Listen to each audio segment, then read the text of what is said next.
Bags बनाना सीखना चाहते हैं लेकिन पता नहीं फैब्रिक कौन सा यूज़ करना है, इंटरफेसिंग कौन सा यूज़ करना है, बैग को स्ट्रक्चर कैसे देना है, हार्डवेयर्स कहाँ से ख़रीदने हैं, कौन सा ख़रीदना है, ऐसे बहुत सारे सवाल आपके मन में होंगे, राइट। नमस्कार, मेरा नाम दीपा जादव है। मैं राममेड पैटर्न्स की डिज़ाइनर हूँ और ये सारे सवाल मुझे भी थे जब मैंने बैग मेकिंग चालू किया था। And it can get overwhelming. मुझे पता है कितना कंफ्यूज हो जाता है इंसान जब इतने सारे सवाल एक साथ आते हैं। इसीलिए मैं लेके आई हूँ एक लिमिटेड एडिशन सीरीज़ जिसका नाम है राममेड अड्डा। ये हर संडेज़ को आएगा जब तक हमारे पास डाउट्स है। It's not going to be a very long series. यहाँ पे हम ये जो चीज़ें मैं रेगुलर वीडियोस में नहीं कवर कर पा रही हूँ उन चीज़ों के बारे में बात करूँगी। आज हम बात करेंगे फैब्रिक्स के बारे में। That's going to be the hero of your product, so it's very important that you use the right fabric for your right product. आपको बताएं, हम खुशकिस्मत है कि हमारे देश में इतने सारे फैब्रिक के क्राफ्ट्स अवेलेबल है। मैं आपको दिखाऊंगी अभी वो कुछ फैब्रिक्स जो मैं यूज़ करती हूँ बैग मेकिंग में। So let's quickly look at those now. Bag making के लिए मैं अलग अलग टाइप के फैब्रिक यूज़ करती हूँ, जैसे कि brocade fabric, woven fabric, ikat fabrics. ये मेरे फेवरेट है, बहुत पसंद है मुझे इकत फैब्रिक के साथ काम करना। Ajrak, another one of my favourite kind of fabric. फिर है संघानेरी फैब्रिक्स, ये भी मुझे यूज़ करना बहुत पसंद है। I love the vibrancy of Sanganeri fabrics and of course printed fabrics. Okay, तो आप जो भी फैब्रिक पिक करें अपने प्रोडक्ट्स बनाने के लिए, always remember use good quality fabric. उस पर कभी कॉम्प्रोमाइज़ मत कीजिए, क्योंकि अगर अच्छा फैब्रिक यूज़ करेंगे तो कस्टमर आपके पास वापस ज़रूर आएगा आपका प्रोडक्ट देख के। Okay, so these are the fabrics that I use for bag making. Now I'm going to quickly show you how I cut my fabric. Fabric cut करते वक्त बहुत ध्यान देना पड़ता है, क्योंकि जैसे कि अगर आप ये प्रिंट देखेंगे ये ऑलमोस्ट टेढ़ा जा रहा है। ओके, तो I want to make sure कि अगर आपको एक अच्छा फिनिश का प्रोडक्ट चाहिए तो उसकी जो मोटिव्स है वो ऐसे टेढ़े नहीं होने चाहिए। So let's turn the other way around. तो ये मेरा रॉन्ग साइड है। Okay, so can you see most of the prints are not aligned. तो जहाँ पे या तो आप पुल करके आयन करके उसे सीधे प्रोपोर्शन में लेके आइए, या पिक अ प्रिंट जहाँ पे आपकी डिज़ाइन क्लीन हो। सो लेट्स से मैं यहाँ पे ये फ्लैप बनाने वाली हूँ। So I am going to, so this is my line यहाँ पे। सो ऐसे देखा मैंने यहाँ पे ये सही लाइन में लिया है। यहाँ पे भी I want to make sure my fabric is placed well. तो इस तरह से वाइल कटिंग इटसेल्फ आपको अपनी फैब्रिक पे ध्यान देना होता है और उसके बाद उसे आयन कीजिए। वंस यू नो कि आपने उस फैब्रिक को सही प्लेस किया है, उसके बाद आप अपने प्रोडक्ट को आयन कीजिए और फिर कट कीजिए। Okay, that's how I do it. Now another thing is that अगर आप आयन करने के बाद भी लगता है ये थोड़े बबल्स रह गए हैं या ठीक से स्टिक नहीं हुआ है, तो redo it till the time you are sure कि आपका इंटरफेसिंग आपके फैब्रिक को अच्छी तरह से स्टिक हो गया है। ओके, और या हमेशा यस डेफिनेटली याद रखिए कि कटिंग करते वक्त ही is going to be the most important time कि आपकी फैब्रिक की लेआउट सही हो। तो make sure that your fabric is straight. Okay, उसकी सारी मोटिव स्ट्रेट होने चाहिए, यहाँ से भी एकदम सीधे लाइन में होना चाहिए। वाइल कटिंग फैब्रिक स्ट्रेट होना इतना ज़रूरी क्यों होता है?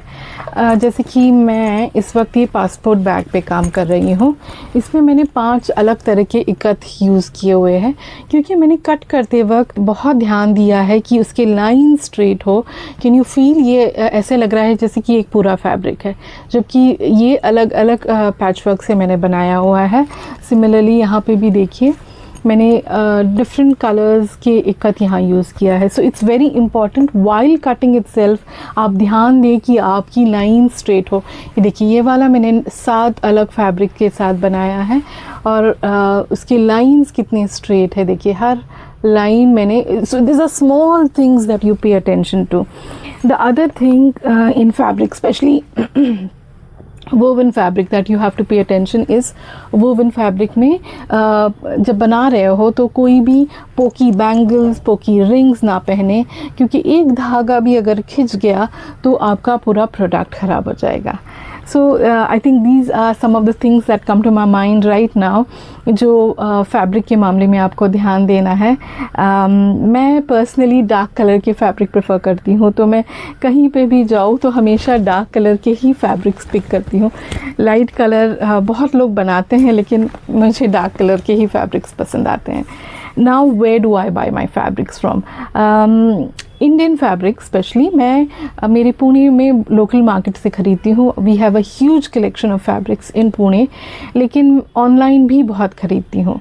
लेकिन ऑनलाइन में हमेशा याद रखिए there is always going to be this challenge about the fabric looking different in the picture and you might be disappointed कि वो हाथ में आने के बाद अलग लग रहा है. So that's a challenge that's going to be there, but still there are so many amazing brands and vendors that sell beautiful fabrics. Some of them जिससे मैं खरीदती हूँ, please understand this is not sponsored, this is just from my experience. Okay, पहला है iTokri. मैं उनसे सालों से खरीदती हूँ. I think they have an incredible collection of fabrics, Indian fabrics. उसके बाद है Fabric Mash. मैं recently उनके साथ खरीदने लग गई हूँ, लेकिन बहुत सारे फैब्रिक खरीदती हूँ मैं उनके साथ. They have a huge variety of printed fabrics, तो वो ज़रूर देख सकते हैं आप. उसके अलावा है बानी क्विल्स. ये एक मेरे घर के इतने नज़दीक है तो I end up going to often to their place. लेकिन yes, they have some of the best fabric there is available I feel. तो मैं उनसे बहुत ख़रीदती हूँ फैब्रिक. उसके अलावा एक है आई एम श्योर मैं उस ब्रांड का नाम गलत प्रोनाउंस कर रही हूँ. मैं डिस्क्रिप्शन बॉक्स में भी उनके ब्रांड का नाम डालूँगी. Matukas, I think that is the pronunciation of that brand, but yes, they have amazing fabrics. आप उनका ब्रांड भी ज़रूर देखिए अगर. और ऐसे बहुत सारी छोटे मोटे और बड़े ब्रांड्स हैं जिनसे मैं फैब्रिक ख़रीदती हूँ. मैं सभी को मेंशन नहीं कर सकती हूँ, लेकिन yes, there are some incredible brands that are available in India.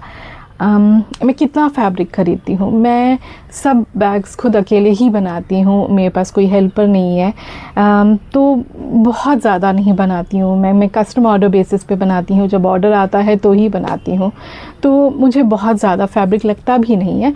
मैं हर फैब्रिक का 1 मीटर लेती हूँ. So you just receive it at the retail price. That's another thing. So I think yes, that's all I can think of as it comes to fabric. आप ज़रूर sewing में yes, one advice that I would like to give is that be bold. Okay, अलग choices रखिए. जो मन में आया वो combinations try कीजिए. डिफरेंट फैब्रिक टेक्सचर्स को मिक्स कीजिए. Try and think differently from others, and that's going to be your selling point some time later in future. Okay, thank you so much. I will see you on Tuesday on our next episode for a new tutorial. Bye bye.